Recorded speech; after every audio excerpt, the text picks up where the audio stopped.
Okay, was there anything specific you wanted to start off with, William, like Q&A or? Yeah, let's go right to the Q&A. I didn't have anything prepared. I just thought we were having a kind of a informal get together and was looking forward to it. Yeah, exactly. Does anyone have any questions for William? There was just you mentioned have you locked down the date for a Sedona Starwalker yet? Robert? Yeah, we're working on dates in September. I think we had the 21st to the 25th, wasn't that? Yeah, autumn equinox. So we should be done with some details soon, don't you think, William? Yeah, I've been just really preoccupied with a couple other things, but have that in the back of my mind that that's a wonderful time to be in Sedona and to still have a lot of what I'm going to be doing is going to be involving connection with the Milky Way and even in star beings, celestial beings, the star walkers. And so part of what Robert and I are wanting to do is create a retreat kind of an environment where we'll be able to get some time under the stars together. And so that date in September, circle your calendar for now. Was there a specific date? Hi. 21st to 25th in that window. Okay. I'm wondering if you've heard or if you've read any of Montauk Chia's work. I have, yeah, I've checked in with some of his work over the years, especially recently it came up again. Have you ever, you're familiar with his work on dark light technologies? Not that specifically, no. Okay, so he is a historian of what's called the dark light technology, where the ancients would go into caves or darkened spaces like Great Pyramid, other places that would drive the pineal gland into awakening. Uh-huh. The further we go into the darkened spaces, the more we're able to connect with the light.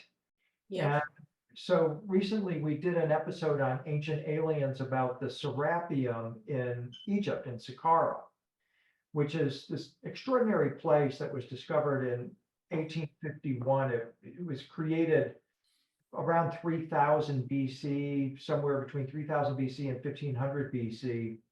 And what's in there are these 24 sarcophagi, as they're described. They're granite boxes that are built in two pieces. The container weighs around 80 tons. The lid of these things weigh around 30 tons. And we're told that these were originally sarcophagi for sacred bulls. But that isn't really adding up to many researchers, because the sarcophagi are enormous, for one thing. They're like 12 to 15 feet long, 6 feet wide, much too large for sarcophagi for bulls, even the sacred bulls. And one of the thoughts that I've been following along is the possibility that these were some form of like a dark light technology, where the initiates would be placed into these containers. Because they're granite, they're piezoelectric, they're probably activated by sound or vibration. And it could well be that this is a place or a resurrection box, very similar to, of course, what happened in the resurrection of Jesus, where there's only one way out of these boxes, and that is to dissolve your body into energy and ultimately transcend the physicality of the box as an energetic being, and then project yourself to other locations in space-time. And so I've been following up on Montauk Chia's work on the dark light technology as a possible explanation for why they would have created these boxes. Yeah, that makes sense, actually. I've heard other cultures do that as well. I think in I want to say Scotland. Well, they found all these like caves that you're supposed to go in and just be in the dark for who Right. knows how long. But yeah. And I've known people in the past few years that have gone on dark light retreats too. They've gone to India and other places, and they swear by the profundity of the experience and how just transformative it is. They didn't dissolve into light, but they definitely had profound experiences. Huh. Well, I'm thinking of specifically, let me just grab this really quick. This is one of the books. Oh, you probably can't see it because of the way my screen is set up.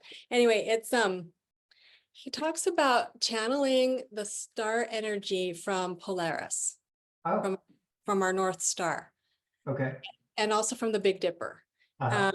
I think there's other stars as well, but there's a whole system, and it's fascinating. I was just wondering if you had heard about it or. Yeah, no, I think it's really, really good stuff. And his work came highly recommended to me by people that do like real Tai Chi master types. And that's how I first started getting into it. Yeah.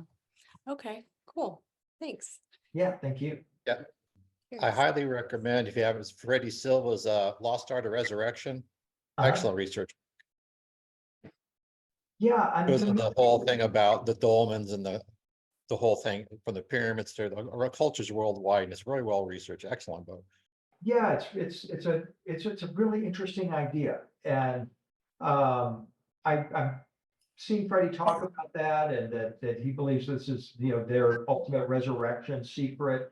He's not so much into like transformation of the light body, rainbow light body, this sort of thing, but I think what he's talking about is like a precursor to that ultimate experience. It seems like it's all related. There's all these puzzle pieces. At least that's how I feel as a researcher. There's all these little pieces that we're trying to put together. I totally agreed. And I remember reading, I think it was Freddie's book on Scotland. One of the aspects of the Tibetan rainbow light body tradition, which he's unaware of, by the way, is that some of these lamas, including the Buddha, could literally leave their footprints in stone. And that this was one of the markers of the rainbow light body transformation. Well, Freddie was going on about footprints in a particular stone in Scotland, and not quite sure how they got there or what the meaning of it was. And it's screaming to me that this is, them taking this resurrection technology to its ultimate fulfillment, and the figure literally left footprints in stone. So yeah, one of these days, and in fact, Freddie is going to be with us in April at Robert's event, along with Sasha Stone. Yeah, Sacha Stone will be with us in April 19 through 21, as well as William. And the theme this year is energy and consciousness, and the relationship of consciousness to the energy that we're running on the planet, because it seems like there's a deep connection there. And there's some potential. We've known about it for years, about alternative energy, but there's some guys bringing out some new technology, and they have proof of concept, or I should say rediscovered new technology.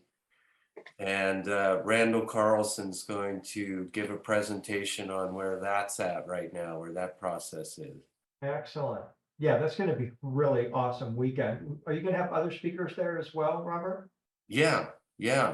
I'll bring the Hopi speakers that I'm bringing in 2 weeks to, I'm having Sacha here February 16th through the 18th.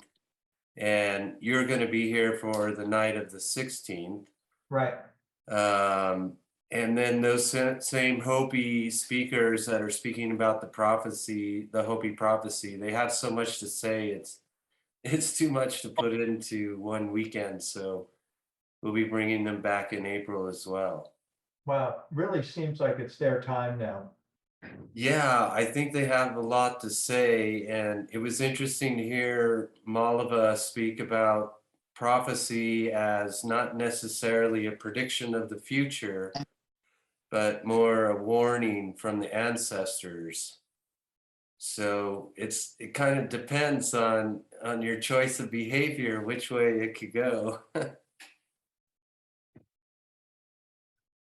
So yeah, and Malava, he has some very interesting old pictures of ant people taken with a box camera, and it's on a glass negative. And he has a picture of that. Yeah, it was taken in like 1897 or something like that. What do they look like?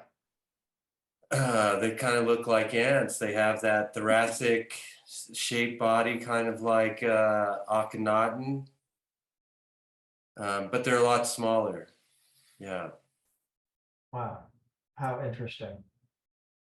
Jenny has her hand up. I think she has a question for you, William. Go Okay, ahead, Jenny. Hi, William. Hi, everybody. Good evening. My question is, well, I've been thinking so much about your beautiful presentation and the oil of joy. Like, I can't stop thinking about the oil of joy. And I was wondering if you think that the recipe for the oil of joy could come back to humanity. Could we actually receive the recipe again? yeah, I totally believe we can. Yeah, I've no doubt that we can, and I think it's probably fairly soon too. There's so many people, let me put it this way, I mean, there's never been a time in history that I'm aware of where so many people, millions upon millions of people, are simultaneously working on developing themselves in transformation, your meditation, yoga, diet, study, whatever the modality is, we are clearly manifesting a new mindset. And the psychedelic factor comes in as well, because I'm quite certain that the oil of joy is hallucinogenic or psychedelic as well. So we've got all of these different pieces that are suddenly starting to congeal, and I think it could be one of those kind of kaleidoscopic moments where it suddenly just reveals itself. And that's my hope anyway. And so that means that everybody's individual effort counts. It is absolutely vital. And that's why we're all participants in this. Nobody has all the answers, but collectively we can get to that answer. That's what is so exciting to me. And I've seen this is like, I think, the second wave of Magdalene Magdalene resurgence, if you will. The first one was in the early 2000s, when my friend Sir Lawrence Gardner published his book on Mary Magdalene. It really triggered so much. Margaret Starbird's Woman with the Alabaster Jar was another one that started to get this kind of acceleration going. And then it sort of peaked or plateaued for a bit, but now we've got a new wave of a resurgence in Magdalene studies, with even a younger group of people as well that are into this. Women, especially in their 30s, are really embracing the Magdalene lineage. And I think that is really important, that you've got those two waves that are still kind of working together. And that is what is going to ultimately trigger it, in my view, as well as just the tremendous wealth of knowledge that's available today about our neurosecretory system, the pineal gland. We're all gaining familiarity with this. We're gaining insight into it, and people are actively pursuing how to release these hormones and secretions and molecules from within the pineal gland and connect to this higher consciousness. And that is, I think, something the Hopi would be well embracing as well, from their perspective, that goes along with the righteous ones suddenly reclaiming or rediscovering their place. So yeah, I think we're right on the cusp of that for sure. Thank you. Thank you. Thanks, Jen. Anyone else have some questions?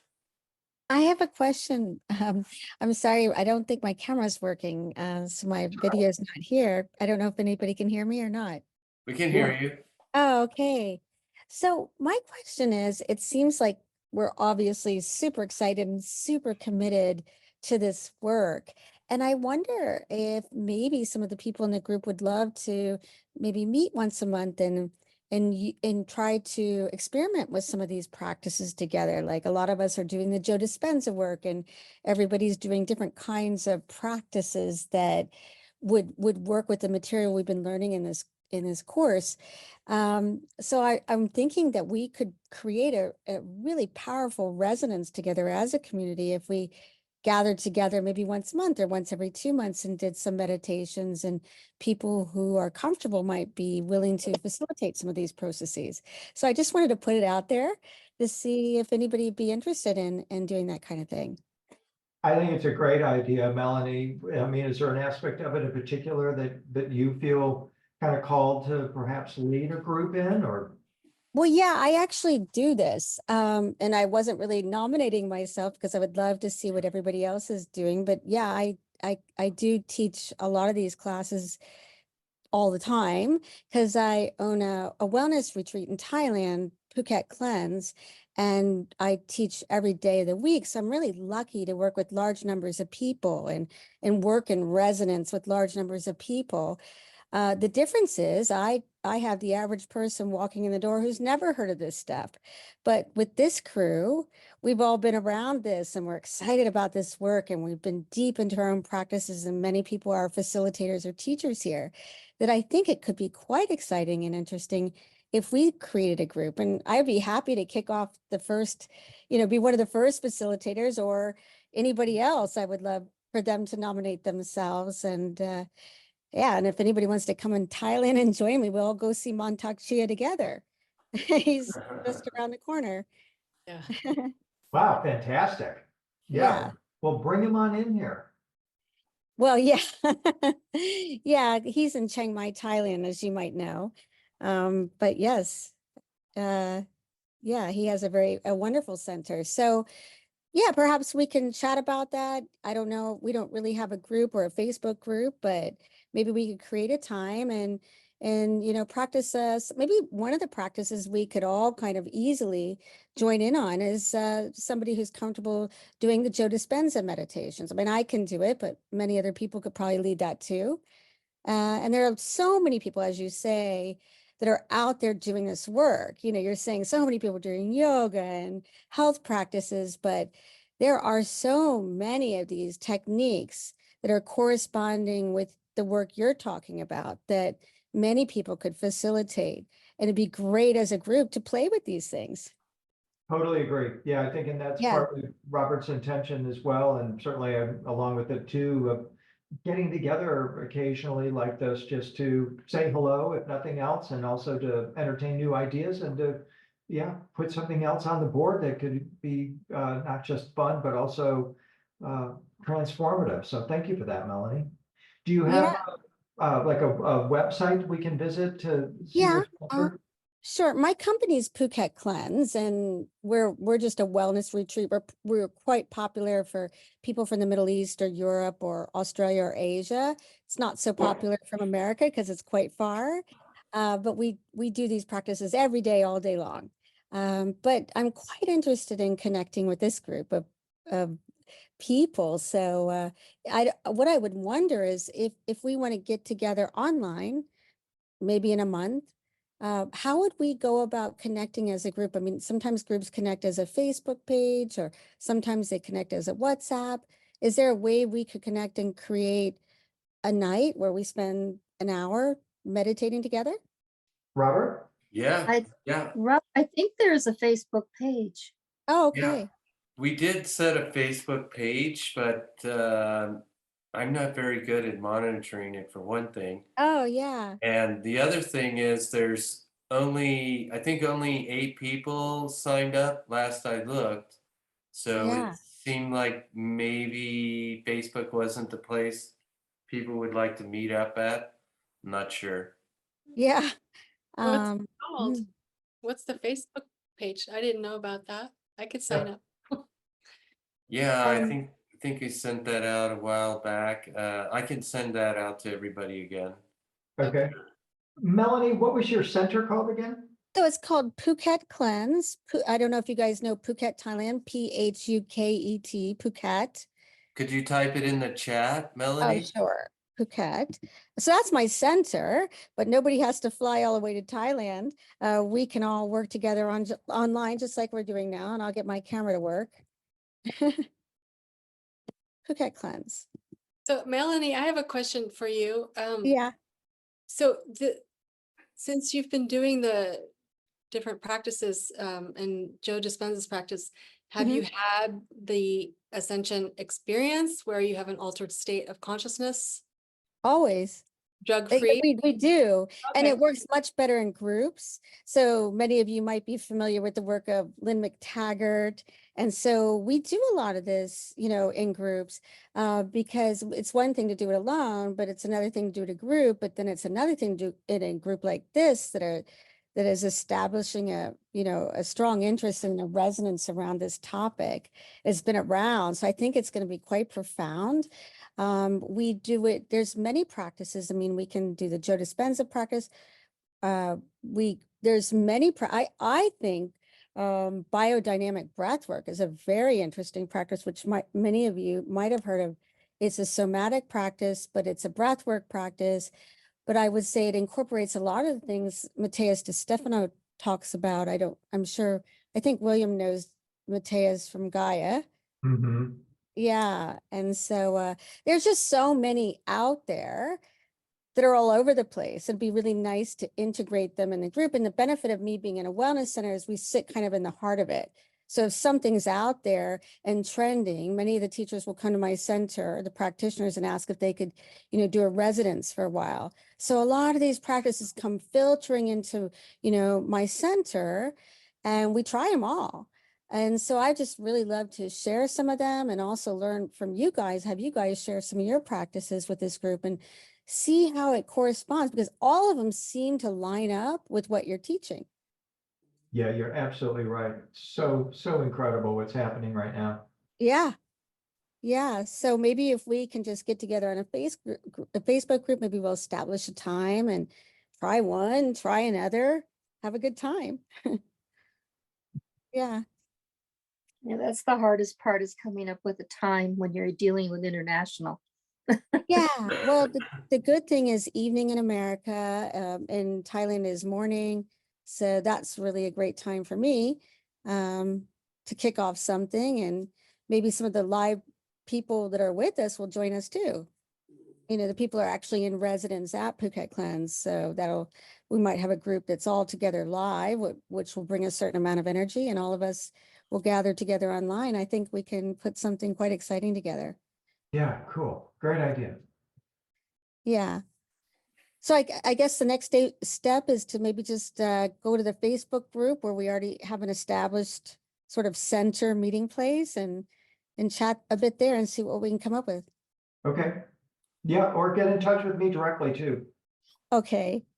Okay. Thank you, guys. Yeah, thank you, Melanie. Mhm. Hi, William. Can I chime in for a second? Yes, please. The comment of Mantak Chia came up a little bit ago, Mm-hmm. and the Big Dipper, correct? Yeah. With Zoe. So the Big Dipper, from my understanding from those teachings, it's moving counterclockwise, and they label it off on the equinoxes. Notice that's also the same spiral that's being put out in the rainbow body from the original Tibetan teacher. So if you're spinning up the energy from the heart, you want to think about it that way. Okay. And also keep in mind that the 5 colors put out from the rainbow body are the elemental colors in Tibetan Buddhism. That's right. Yeah. There's these little things that people gloss over and skip and don't really think is important, but those are the clues that I've discovered through the studies that I have found important. So if you're running heart energy, you want to make sure you're getting it into the counterclockwise spiral, and you'll find some of that in Taoist teachings that Zoe's mentioning from Mantak Chia. Okay, great. Yeah. It's like, that's my background, is I dig in pretty deep through those channels. So. And you mentioned you're a teacher. What do you teach? And like enlightenment, I mean, I do a lot of stuff. I do martial arts.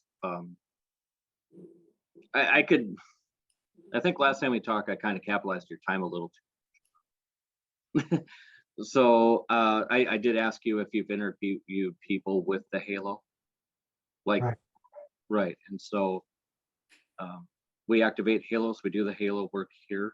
There's levels beyond that where you get your energy field to stream plasma, and past this plasma, you have to know how to spin it up to go further. So there's seems to be layers and teachings where we start energetic, then you end up electric. Wow. You start run a little bit crystalline, so you can start running liquid light, which is plasma. But I mix a lot of bits and pieces of the puzzle together. But just wanted to offer a little answer to Zoe that Yeah, wonderful. there's a lot, there's a little bit more above as below type of idea behind that Big Dipper. If you check Okay. And how do we follow up with what you're doing?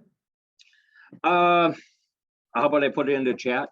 Yeah. Yeah. The little program I put in together, like I am working on teaching online, like all Okay. this.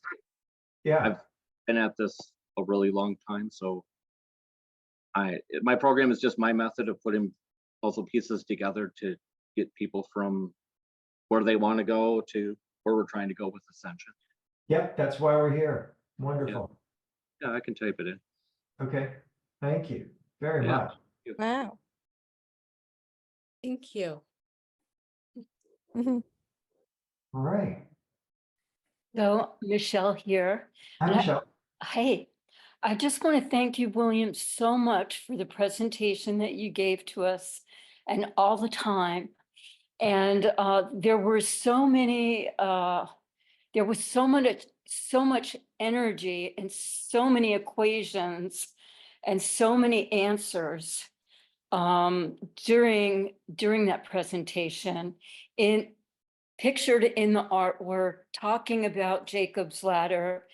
And I think for me, what I saw was ascension through our perfected human behavior and our interaction with love in the world, changing the vibration of the level of consciousness with the people that we commune and communicate with.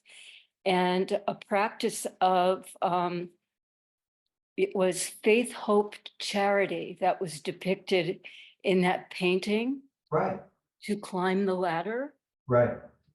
And I think, being that disciplined human being of softly disciplined, lovingly disciplined, and choosing love over materiality and being just a body in the world and acknowledging, and I think the art was telling me this, I am a star being. Mhm. And through my actions in the world, I'm getting lighter and lighter. What do you think about that? No, I think you've just taken not a baby step, but a huge step up that ladder. If we think of it vertically, of course, it's also thought of as resonating like a sound wave going outward. So yeah, no, you've just totally skipped levels here. And that's brilliant. I mean, it's so powerful, because then that's going to trickle down into every word that's coming out of your mouth, every thought, every breath, everything you're doing has now been reoriented. And these are just the first steps on that. So as you push that out and those waves start to come back, it's going to be very exciting for you. It is very exciting to live with that perception. Mm-hmm. And as Ed is saying, we are this toroidal field. We are the rainbow wheel of light. We are all those colors.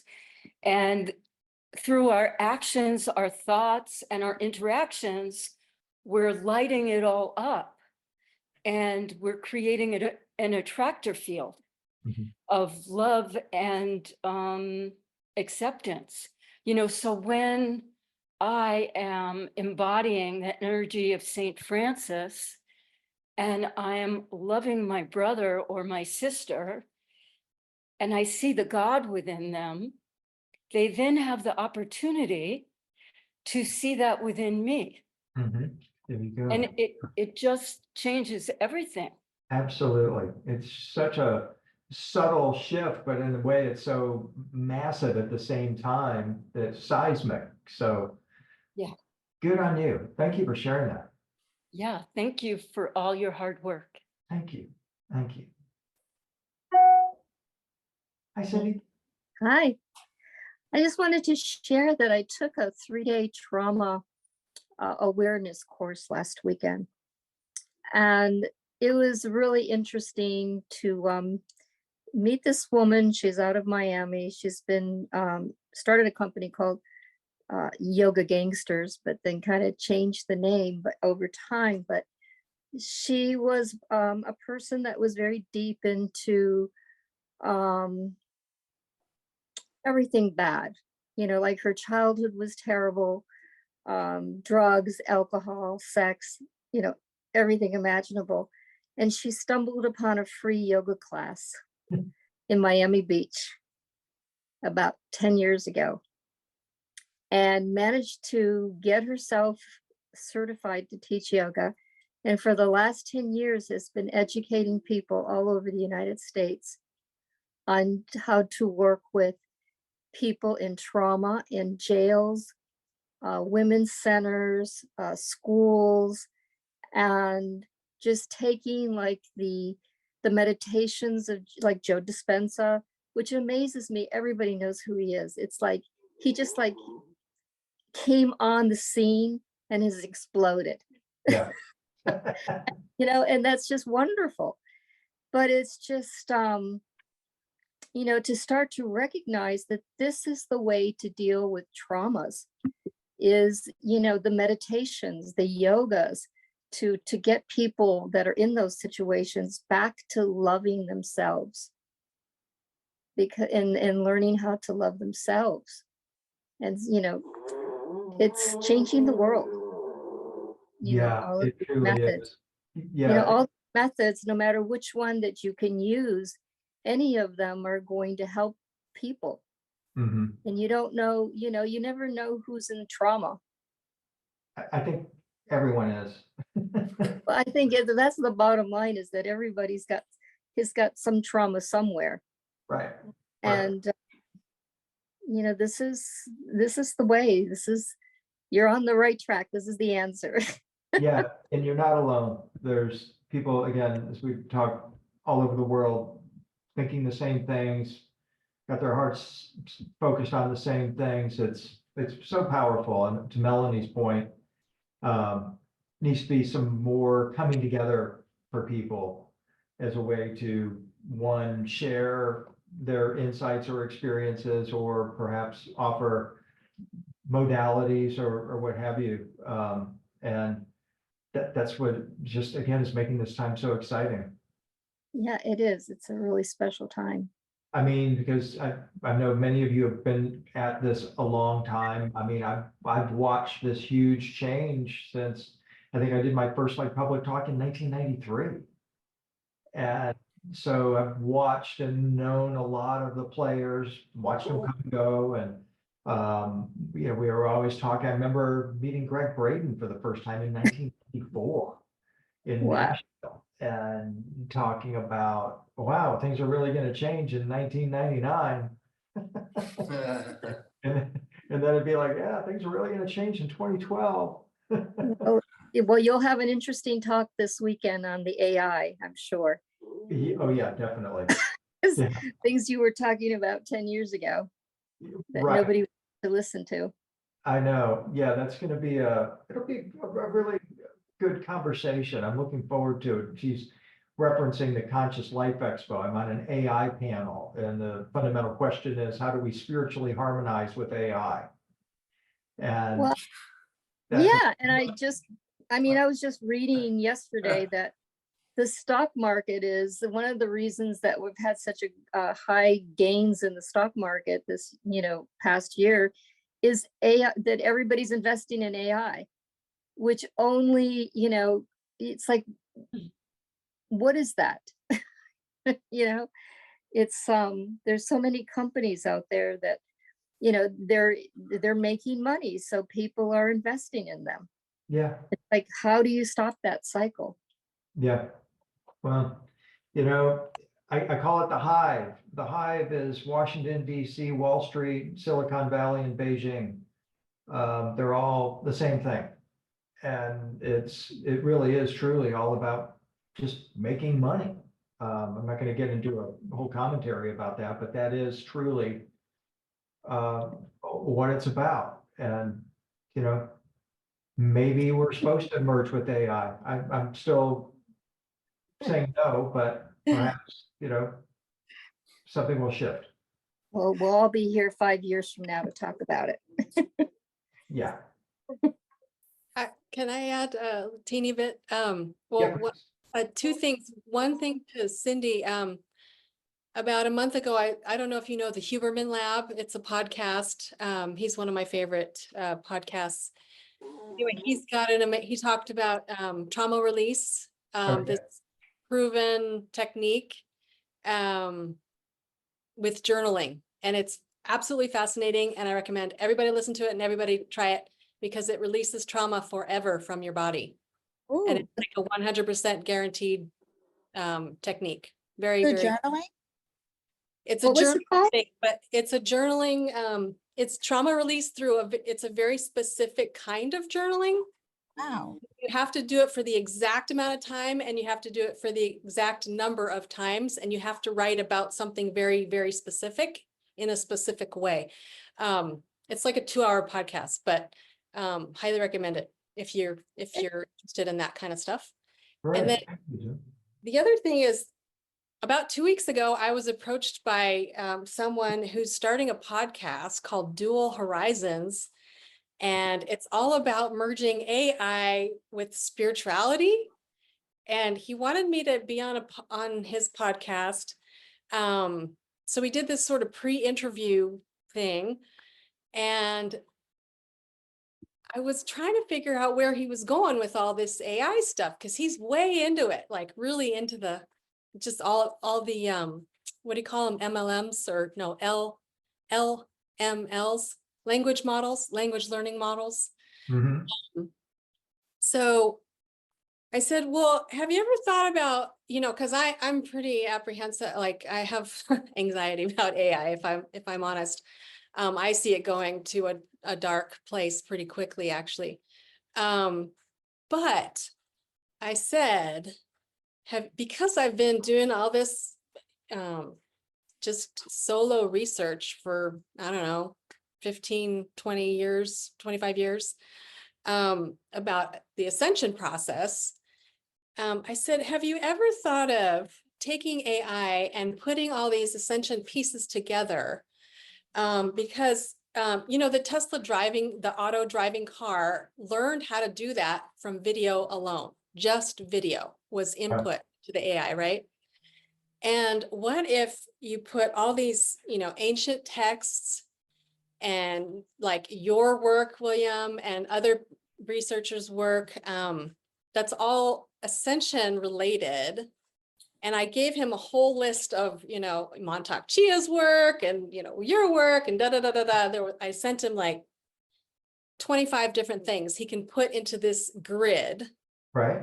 AI grid, and then ask the AI questions to see what it comes up with. So anyway, I just wanted to tell you that that happened. And I don't know, I got kind of excited because I feel like the humans haven't quite figured it out, but what if a machine could take all this and come up with something that we haven't? I don't know, I'm just curious about it. Yeah, no, I think that's a great idea. I really do. I thought about something similar too. It's like Yeah. we're doing that with everything now, and why not ascension? Absolutely. I think it's a wonderful idea. Yeah. So we'll see. Well, I'm curious to see what he says, because I told him to create the model, to create the grid. So Okay. we'll see if he does it, because he knows how to do that. I said, I don't have the skill set to do that. If I did, I would have done it already. All my notes are on paper in giant journals, so Right. yeah. Anyway, yeah, thanks. Good. Great idea. Well, wow, I think we've got some really good suggestions going forward here. We'll look to Melanie to see if we can generate some excitement around an evening for meditation, and we'll talk with the AI people about getting an AI ascension guide going. And everybody will be working on releasing their trauma too. Cool. I think this group's gonna have a lot of fun going forward if we stick together. I think so too. But thank you for that, Melanie. And thank you, Robert, for being the glue once again. Yeah, Okay, All right, everybody. Well, we'll look together again another maybe month or so. How would that be? sounds good. Yeah. Great. All right. Well, thank you, and be well, everyone. Bless you. Yes, I'm Yeah. gonna say hello on the Facebook group tonight. If anybody else wants to say hello, we can Okay. kind of reconnect there. Great. Great, great, great. Sounds good. Okay, good thank night, everybody. Good night, Good everybody. night. Thank you so much, everybody. Bye. Bye. night. Bye.